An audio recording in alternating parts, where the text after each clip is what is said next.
Thus the heavens and the earth were finished, and all the host of them. And on the seventh day God finished his work that he had done, and he rested on the seventh day from all his work that he had done. So God blessed the seventh day and made it holy, because on it God rested from all his work that he had done in creation. The creation of man and woman. These are the generations of the heavens and the earth when they were created, in that day that the Lord God made the earth and the heavens. When no bush of the field was yet in the land, and no small plant of the field had yet sprung up, for the Lord God had not caused it to rain on the land, and there was no man to work on the ground, and a mist was going up from the land, and was watering the whole face of the ground. Then the Lord God formed the man of dust from the ground, and breathed into his nostrils the breath of life, and man became a living creature. And the Lord God planted a garden in Eden, in the east, and there he put the man whom he had formed. And out of the ground Lord God made to spring up every tree that is pleasant to the sight and good for food. The tree of life was in the midst of the garden, and the tree of the knowledge of good and evil.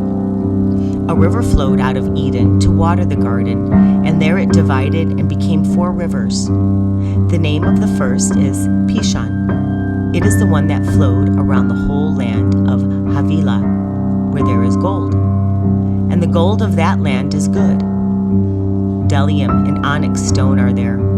The name of the second river is Gihon. It is the one that flowed around the whole land of Cush. And the name of the third river is the Tigris, which flows east of Assyria, and the fourth river is the Euphrates. The Lord God took the man and put him in the Garden of Eden to work it and keep it. And the Lord commanded the man, saying, You may surely eat of every tree of the garden, but the tree of the knowledge of good and evil you shall not eat, for in that day you shall eat of it, and you shall surely die.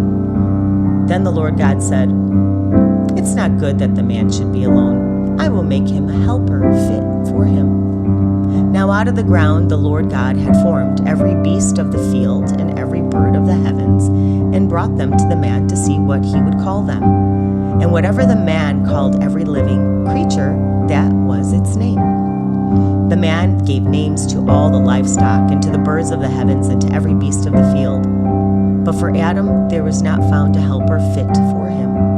So the Lord God caused a deep sleep to fall upon the man, and while he slept took one of his ribs and closed it in its place with flesh. And the rib that the Lord had taken from the man he made into a woman, and brought her to the man. Then the man said, This is bone of my bones and flesh of my flesh.